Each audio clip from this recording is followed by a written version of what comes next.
يهده الله فلا مضل له ومن يضلل فلا هادي له أشهد أن لا إله إلا الله وحده لا شريك له وأشهد أن سيدنا وسندنا ونبينا ومولانا محمدا عبده ورسوله صلى الله تعالى عليه وعلى آله وأصحابه وبارك وسلم تسليما كثيرا. أما بعد فأعوذ بالله من الشيطان الرجيم. بسم الله الرحمن الرحيم. والعصر إن الإنسان لفي خسر إلا الذين آمنوا وعملوا الصالحات وتواصوا بالحق وتواصوا بالصبر.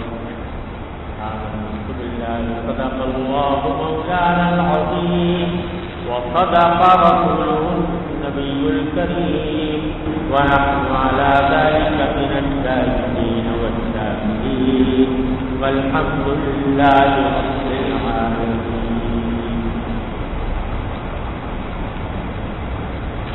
بزرگان محترم اور برادران عزیز، السلام علیکم ورحمۃ اللہ وبرکاتہ. وعلیکم السلام. یہ سورہ عصر ہے، اس کا بیان کافی عرصے سے چل رہا ہے. ترجمہ اس کا یہ ہے کہ باری تعالیٰ نے فرمایا ہے کہ زمانے کے پسند تمام انسان خسارے میں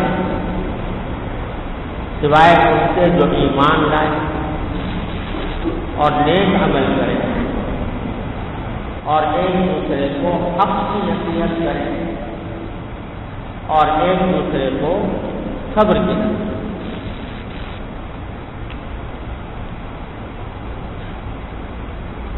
تو بات یہ چل رہی تھی کہ جس خسارے کا ذکر اللہ تبارک و تعالیٰ نے سورت میں فرمایا ہے اس سے بچنے کے لیے صرف اتنا کافی نہیں کہ آدمی خود ٹھیک ہو جائے اور خود دین کا پابند ہو جائے، بلکہ یہ بھی اس کی ذمہ داری ہے کہ دوسروں کو اپنی کوشش کے حد تک حق بات پہنچانے کی راستہ اختیار کرے اور برائیوں سے روکنے کی فکر کرے. آج کل ہمارے یہاں اس معاملے میں افراط اور تفریط پائی جاتی ہے.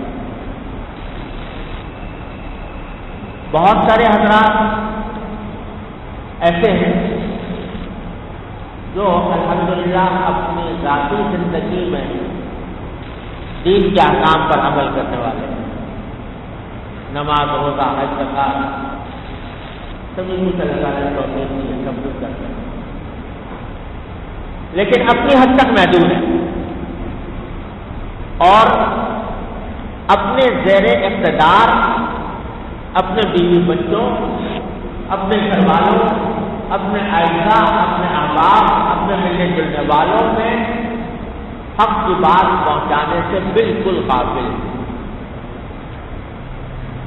مواقع ملتے ہیں کہ جہاں انسان کوئی اچھی بات دوسرے تک پہنچا دے اور کچھ پتہ نہیں کہ کون سی بات دوسرے کے دل پر اثر کرے اور اس کی زندگی میں چلا. تو مواقع ایسے ملتے ہیں، لیکن چونکہ اس پہلو سے ہم غفلت میں ہیں، سمجھتے ہیں ہم اپنا کام ٹھیک کر رہے ہیں، ہمیں دوسروں سے کیا کرنا.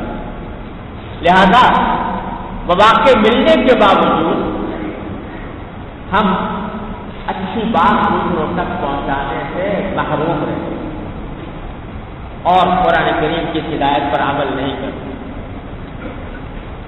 دیکھیے جس شخص کے دل میں اللہ تبارک و تعالیٰ دین کی لگن اور دھن پیدا فرما دے، اللہ تعالیٰ ہم سب کے دلوں میں آمین آمین، وہ قدم قدم پر ایسے مواقع ڈھونڈتا ہے جہاں میں دوسرے کی کو میں کوئی اچھی بات پہنچا دوں، اور کوئی موقع مل جائے تو اس کو غنیمت سمجھ کر بہتر سے بہتر عنوان، بہتر سے بہتر اسلوب اس کو بات کرنے کی کوشش کرتے ہیں۔ قرآن کریم میں آتا ہے، حضرت یوسف علیہ السلام کا واقعہ بہت تفصیل سے قرآن کریم میں بیان کرنا ہے۔ حضرت یوسف علیہ السلام کو ان کی پاک دامنی کے جرم میں قید میں ڈال دیا گیا اور کئی سال وہ قید میں رہے، جیل میں رہے۔ اسی جیل میں دو آدمی آئے، قرآن کریم فرماتا ہے دخل السجن فتیان، اس جیل میں دو نوجوان داخل ہوئے۔ ان میں سے ایک ان کو دیکھ نوجوان تھے اور کچھ حد تک مسلمان بھی نہیں تھے، لیکن حضرت یوسف علیہ السلام کے چہرے مہرے کو دیکھ کر وہ سمجھے کہ یہ کوئی نیک آدمی ہے، اور ان سے ہمیں اپنے خواب کی تعبیر پوچھنی چاہیے۔ تو دونوں نے اپنے اپنے خواب بیان کیے اور کہا کہ ایک نے کہا کہ میں نے خواب میں دیکھا ہے کہ میں شراب نچوڑ رہا ہوں، اور دوسرے نے کہا میں نے خواب میں دیکھا ہے کہ میرے سر کے اوپر میرے سر پر روٹی رکھی ہوئی ہے اور پرندے آ کر اس کو کھا رہے ہیں۔ تو ہمیں پتہ نہیں یہ کیا خواب ہے اور اس کی کیا تعبیر ہے، ہم آپ سے خواب کی تعبیر پوچھنا چاہتے ہیں۔ اللہ تعالیٰ نے حضرت یوسف علیہ السلام کو خواب کی تعبیر کا خصوصی علم عطا کیا۔ تو حضرت یوسف علیہ السلام نے فرمایا کہ دیکھو بھائی، خواب کی تعبیر تو انشاءاللہ میں تمہیں بتا دوں گا، اور اللہ تعالیٰ نے مجھے یہ علم عطا فرمایا ہے کہ تمہارے پاس جو کچھ کھانا آنے والا ہے تو میں ابھی آنے نہیں پائے گا، پھر میں تمہیں بتا سکتا ہوں کہ کیا کھانا تمہیں کو دیا جائے گا۔ اللہ تعالیٰ نے مجھے اس کا علم عطا فرمایا، تو میں یہ خواب کی تعبیر کو تمہیں بتا دوں گا، لیکن اس سے پہلے میری ایک بات سن لو، اور وہ بات یہ کہ یہ بتاؤ کہ کیا یہ لوگوں نے جو مختلف خدا بنا رکھے ہیں، دیوتا بنا رکھے ہیں، کسی نے کوئی بت بنایا ہوا ہے اس کی پوجا کر رہا ہے، کسی نے کوئی بت بنایا ہوا ہے اس کا کچھ نام رکھ دیا ہے اس کی پوجا کر رہا ہے، یہ سارے کے سارے کیا واحد خدا ہو سکتے ہیں یا ایک ہی خدا ہے جو واحد قہار؟ آیا تو کیسے ارباب متفرقون خیر ام اللہ الواحد القہار، یہ متفرق جو خدا بنائے ہوئے لوگوں نے یہ بہتر ہے کہ وہ اللہ واحد القہار۔ اور پھر اپنا بتایا کہ میں نے انی ترکت ملت قوم لا یؤمنون باللہ، میں نے تو ایسے لوگوں کے دین کو چھوڑ دیا ہے جو اللہ پر ایمان نہیں رکھتے، اللہ کی توحید پر ایمان نہیں رکھتے، میں نے تو اپنے آبا و اجداد ابراہیم اور اسحاق علیہ السلام کے دین کی پیروی کی ہے۔ تو میں تمہیں خواب کی تعبیر تو بتا دوں گا، لیکن میری بات یہ سن لو کہ لوگ جو شرک کے اندر مبتلا ہیں، خدا کے شرک سے بعد آ جاؤ اور توحید کا راستہ اختیار کرو، پھر بتلائی خواب کی تعبیر۔ تو ایک موقع مل گیا، تو اس موقع کو حضرت یوسف علیہ السلام نے اس طرح استعمال کیا کہ یہ لوگ محتاج بن کے میرے پاس آئے اور خواب کی تعبیر معلوم کرنا چاہ رہے ہیں، اور ظاہر خواب کی تعبیر معلوم کرنے کا مطلب یہ ہے کہ یہ میرے اوپر بھروسہ کرتے ہیں، اعتماد کرتے ہیں کہ ان کے پاس علم ہے خواب کی تعبیر کا، تو یہ اچھا موقع ہے کہ میں ان کو ایک اخبار نیک بات پہنچا دوں۔ اس موقع کو سے فائدہ اٹھا کر یہ کام کر دیں۔ تو بعد اللہ تبارک و تعالیٰ ایسے مواقع عطا فرماتے ہیں کہ جس میں اگر کوئی اچھی بات دوسرے تک پہنچا دی جائے تو اس کا اللہ تعالیٰ کی تعریف کرتا ہے. ایک ہی جملے سے انسان کی سایہ پلٹ جائے. ہمارے بزرگ حضرت بابا نجم حسن صاحب رحمۃ اللہ علیہ اللہ تعالیٰ کے درجات میں فرمائے, حضرت حکیم الامت مولانا خان رحمۃ اللہ علیہ کے خلیفہ تھے اور درویش کی بتاتے ہیں. تو ایک مرتبہ مجھے نوجوان نے بتایا کہ میں ایک مرتبہ بالکل آزاد قسم کا نوجوان تھا اور سارے دنیا داری کے سامنے لگا رہتا تھا. میرے کوئی بزرگ تھے, وہ حضرت بابا نجم حسن صاحب کے پاس ملنے کے لیے گئے اور وہاں اپنا قلم چھوڑا یا کوئی اور چیز چھوڑا, قلم کا خیال کرتا ہے قلم کہا تھا, قلم چھوڑا. تو مجھے ان بزرگ نے بھیجا کہ بھائی وہاں وہ ایک بزرگ ہیں ان کے پاس میں اپنا قلم چھوڑا ہے تو میں قلم لینے کے لیے ان کے پاس, نوجوان آدمی ٹوٹے پھوٹے اور قلم لینے کے لیے حضرت کے پاس گئے کہ حضرت وہ میرے قلم بزرگ تھے, وہ آئے تھے, وہ قلم چھوڑ رہے ہیں. حضرت نے کہا بھائی ہم تو خود فکر مند ہے کس کا ہے, لے جاؤ یہ قلم. البتہ ایک بات سن کے جاؤ, وہ بات یہ ہے کہ لوگ سمجھتے ہیں دین پر عمل کرنا بہت مشکل کام ہے. ارے کچھ بھی مشکل نہیں ہے. رات کو بیٹھ کے اللہ تعالیٰ کے سامنے توبہ کر لیا کرو.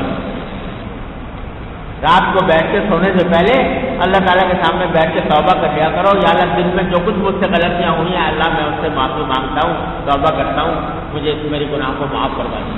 بس یہ کر لیا کرو تو کچھ بھی مشکل نہیں ہے. وہ نوجوان کہتا ہے کہ یہ جملہ کچھ میرے کان پہ ڈال دیا انہیں جاتے جاتے.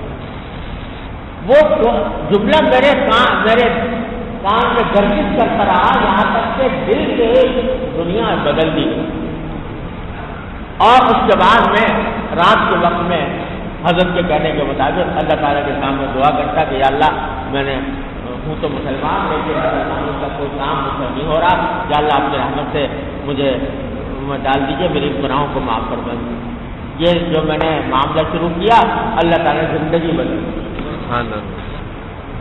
سارے برائی اور نیکی کی توفیق ہونے.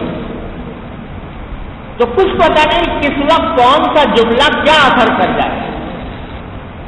حضرت عبداللہ بن مبارک رحمۃ اللہ علیہ حضرت عبداللہ بن مسلمہ قعنبی رحمۃ اللہ علیہ بڑے درجے کے محدثین میں تھے, بہت اونچے درجے کے محدث. سارے جتنی شاعر زندہ کی کتابیں ان میں ان کی روایتیں آتی ہیں, بڑے محدث. لیکن کیا تھے اس طرح شروع میں بالکل غنڈے آوارہ آدمی تھے, غنڈہ گردی میں زندان گزرتے. تو ایک مرتبہ ایک بڑے محدث نے جو حدیث کا درس دیا کرتے تھے شعبہ بن حجاج رحمۃ اللہ علیہ, تو وہ اپنے گھوڑے پر سوار ہو کر درس دینے کے بعد گھوڑے پر سوار ہو کر اپنے گھر جا رہے تھے. یہ غنڈہ آوارہ آدمی, تو انہوں نے دیکھا کہ یہ بڑے بزرگ جا رہے ہیں, تو ایسے مذاق کے طور پر جا کے ان کے گھوڑے کی بات پکڑ لی اور گھوڑے کی بات پکڑ کے کہنے لگے کہ آپ ساری دنیا کو حدیث سناتے ہو, مجھے بھی سنا حدیث سنا.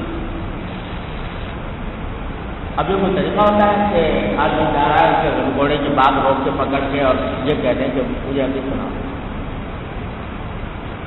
تو حضرت شعبہ جانتے تھے کہ یہ اسی قسم کے آوارہ آدمی ہیں, تو کہا کہ سناؤ حدیث, کیا سناؤ.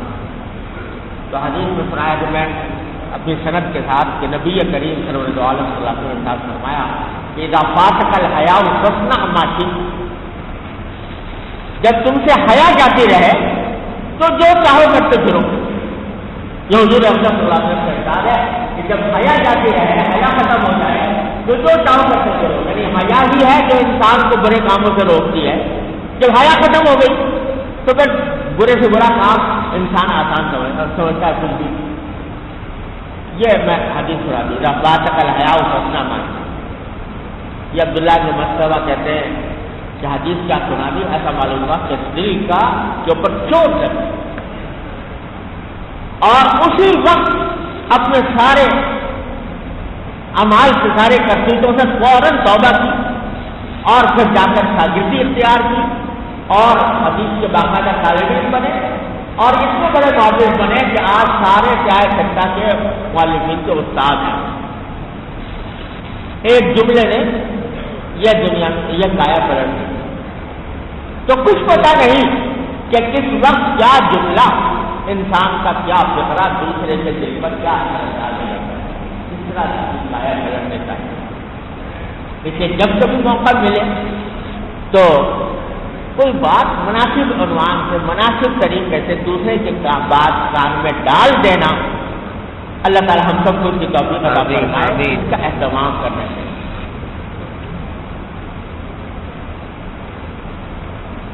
حدیث میں رسول کریم صلی اللہ علیہ وسلم نے ایک مرتبہ یہ فرمایا, صدقے کی فضیلت بیان فرما رہے ہیں کہ صدقہ کرنے کی کتنے فضیلت, یہ کتنے فضائل ہیں. تو ایک صحابی نے پوچھا کہ یا رسول اللہ اگر کسی کے پاس پیسے ہی نہ ہو صدقہ کرنے کے تو کیا کریں؟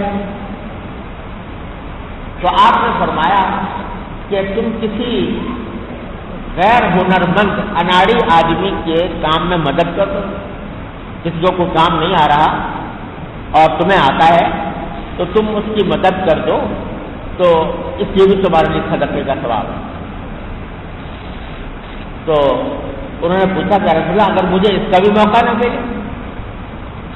تو آپ نے فرمایا کہ کوئی اچھی بات دوسرے کے کان میں ڈال دو, الکلمۃ الطیبہ, کوئی اچھی بات دوسرے کے کان میں ڈال دو, یہ بھی تمہارے لیے صدقے کا ثواب ہے. یہ اتنی بڑی بات ہے کہ اچھی بات کسی دوسرے کے کان میں ڈال دینا وقت موقع ملنے کے اوپر, تو اس سے انسان کو فوراً صدقے کا ثواب تو فوری طور پر مل گیا. اور کیا پتا کہ وہ اچھی بات جب دل سے نکلتی ہے تو دل پہ اثر کرتی ہے, کوئی اثر دل پر کر جائے اور اس کے نتیجے میں دوسرے کی اصلاح ہو جائے, دوسرے کی زندگی بدل جائے, تو وہ جتنی زندگی بعد جتنے اچھے کام کرے گا اس کے ثواب میں تمہارا بھی حصہ. یہ الکلمۃ الطیبہ. مواقع ملتے ہیں, ہم لوگ سفر کرتے ہیں, بسوں میں جاتے ہیں, ٹرینوں میں سفر کرتے ہیں, ہوائی جہازوں میں کرتے ہیں, ساتھی ملتے ہیں, ہر طرح کی دنیا بھر کی باتیں ہوتی ہیں, لیکن کوئی ایسی بات کہ جو دوسرے کے عملی زندگی سے متعلق ہو, یہ کہنے کی توفیق بہت کم ہو. اگر اہتمام کرے آدمی, اس تلاش میں رہے کہ میں اس موقع کے اوپر یہ بات پہنچا دوں, تو انشاءاللہ اس کے ذریعے سے بہت بڑی اصلاح کا راستہ نکل سکتا ہے. لیکن ہم لوگ قابل ہیں, ہم لوگ البتہ بات کہنے کے لیے جو اللہ تبارک و تعالیٰ نے لفظ استعمال کیا ہے وہ تواصو, وصیت, ڈانٹ ڈپٹ نہیں, توہین نہیں, دوسرے کی دلآزاری نہیں, بلکہ وصیت. وصیت کا اصل مفہوم یہ ہے کہ کوئی آدمی مر رہا ہے تو مرنے سے پہلے وہ اپنے گھر والوں کو کوئی نصیحت کرتا ہے, اس کو وصیت کرتا ہے. تو آپ ذرا تصور کرو کہ ایک باپ ہے اور بستر مرگ پر پڑا ہوا ہے, دنیا سے جانے والا ہے, اولاد اس کے ارد ہے. اس وقت وہ اپنی اولاد سے بات کرے گا تو کیسے انداز سے کرے گا, اس میں کتنی محبت ہوگی, کتنا پیار ہوگا, کتنی ہمدردی ہوگی, کتنی دلسوزی ہوگی کہ میں تو دنیا سے جا رہا ہوں, میری اولاد کو میں ایک صحیح راستہ بتانا چاہتا ہوں. تو اللہ تعالیٰ فرماتے ہیں کہ جس طرح تم بستر مرگ پر لیتے ہوئے اپنی اولاد کو نصیحت کرتے وقت جو اسلوب, جو لہجہ اور جو جذبہ استعمال کرتے ہو کسی بھی دوسرے کو حق بات کی نصیحت کرتے ہوئے بھی وہی انداز اختیار کرنا چاہیے. اگر تم نے ایسا انداز اختیار کر دیا جس سے دوسرے کا دل ٹوٹ گیا، دل آزاری ہو گئی، تو یہ وصیت نہیں ہے، تواصل میں داخل نہ ہوگا. وہ جب دل میں ہمدردی ہوتی ہے، دل سوزی ہوتی ہے، خیرخواہی ہوتی ہے دوسرے کی، تو پھر عنوان اور اسلوب اور انداز بھی ایسا اختیار کیا جاتا ہے کہ جس سے دوسرا متاثر ہو. یہ اختیار کرنا ضروری ہے. میں کر رہا تھا کہ ہمارے یہاں افراد و تفرید ہے کہ ایک طرف تو بعض اوقات جان ہی نہیں ہے کہ بھائی دوسرے کو کوئی بات پہنچانا بھی کوئی کام ہے ہمارا، اس کی طرف دھیان نہیں. اور بعض اوقات افراد اتنی ہے کہ پہنچانی تو ہے لیکن پہنچانے کا طریقہ صحیح نہیں، بے وقت پہنچائی، ایسے وقت میں جبکہ دوسرا سننے کے لیے پوری طرح آمادہ بھی نہیں تھا، اس وقت بعد آپ نے کہہ دی بیکار گئی. یا ایسا انداز اختیار کیا جس سے اس کا دل ٹوٹ گیا، اعتراض کا انداز اختیار کیا اور اس کو نشانہ بنایا، اس کی توہین کر مجمع عام کے اندر اس کو ڈانٹ دیا، پھٹکار دیا، تو یہ تواصی نہیں ہے، یہ وہ وصیت نہیں ہے جس کا حکم قرآن یہ دے رہا ہے. وصیت تو وہ ہے جو ہمدردی سے ہو، خیرخواہی سے ہو، دل سوزی سے ہو، اور دل میں یہ طلب ہو کہ کاش یہ شخص میری اس بات کے اوپر عمل کرے. اس پر غصہ ہی نہیں بلکہ اس کو راہ راست پر لانے کے لیے نرم سے نرم اور معافی سے معافی سلمان اختیار کرنا. یہ قرآن نے اشارہ کیا تواصل، وصیت کرو ایک دوسرے کو. اور شاید میں نے پہلے بھی عرض کیا تھا کہ حدیث میں آتا ہے کہ نبی کریم صلی اللہ علیہ وسلم نے فرمایا کہ المؤمن مرآت المؤمن، ایک مسلمان دوسرے مسلمان کا آئینہ ہوتا ہے. آئینہ ہونے کی کیا مانا کہ بسا اوقات اگر میرے چہرے پر کوئی عیب ہے، کوئی داغ لگ گیا ہے، تو میں خود تو اس کو دیکھ نہیں سکتا. آئینے کے سامنے کھڑا ہو رہا ہوں تو آئینہ مجھے میرا داغ بتا دیتا ہے کہ تمہارے چہرے پر یہ داغ لگا ہوا، تو میں اس کو صاف کر دیتا ہوں. المؤمن مرآت المؤمن، مومن دوسرے مومن کا آئینہ ہوتا ہے. یعنی اگر کسی دوسرے میں کوئی داغ لگا ہوا دیکھا بری بات کا تو اس کو اس طرح بتا دیں جیسے کہ آئینہ بتا دیں، تاکہ وہ اپنے اس داغ کو، اپنے اس عیب کو ختم کر دیں. یہ حدیث میں نبی کریم صلی اللہ علیہ وسلم کا ہے. تو ہمارے حضرت مولانا عثمان عفانی رضی اللہ تعالیٰ عنہ نے فرمایا کہ اس مثال میں بڑے عجیب رموز بنا. ایک تو بات یہ کہ جب آئینہ بتاتا ہے نا کہ تمہارے اندر یہ عیب ہے تو چپکے سے بتا دیتا ہے، چپکے سے بتا دیتا ہے، تو وہ چیزیں دوسرے کے کو پتا چل جاتا ہے جہاں میرے اندر یہ ہے. تو جب مومن دوسرے کو بتائے تو وہ بھی اسی طرح چپکے سے بتائے کہ اس کا دل پر، اس کے دل پر کوئی دلآزاری اس کے نام ہو. دوسرا یہ کہ آئینہ جو ہے وہ اسی کو بتائے گا جو اس کے سامنے کھڑا ہے. جو سامنے کھڑا ہے اسی کو بتائے گا کہ تمہارے اندر یہ عیب ہے. وہ آئینہ دوسروں سے کیا نہیں گرتا، جو اس کے سامنے نہیں ہے ان کو نہیں بتا کہ دیکھو بھائی فلاں کے اندر یہ عیب پایا جاتا ہے، فلاں کے اندر یہ خرابی ہے، فلاں ایسا برا ہے. دوسروں کو نہیں بتاتا، وہ جو معاملہ ہوتا ہے اسی کو بتاتا ہے، صاحب معاملہ ہے اسی کو بتاتا ہے. تو مومن کا معاملہ بھی یہی ہے کہ اگر وہ کسی کی کوئی کے اندر کوئی غلط بات دیکھ رہا ہے تو اسی کو بتائے. دوسروں سے کہتا ہے نا پھر دیکھو فلاں کے اندر یہ آئے گا، فلاں کے اندر یہ آئے گا، فلاں کے اندر یہ آئے گا، اس کی تشہیر نہ کرے بلکہ اسی کو بتائے سے بتائے. تو یہ ہے تواصی بالحق. اللہ تبارک و تعالیٰ اپنے فضل و کرم سے ہم سب کو اس کی توفیق عطا فرمائے.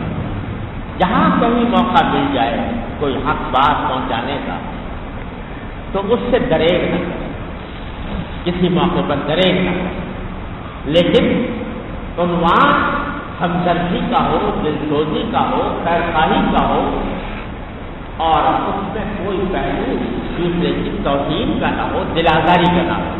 یہ انداز اگر اختیار کیا جائے تو قرآن کہتا ہے کہ بس تم خسارے سے بچ جاؤ۔ اللہ تعالیٰ نے فضل و کرم سے اپنے رحمت سے ہم سب کو اس پر عمل کرنے کی توفیق عطا فرمائے۔ واقع دعوانا الحمدللہ۔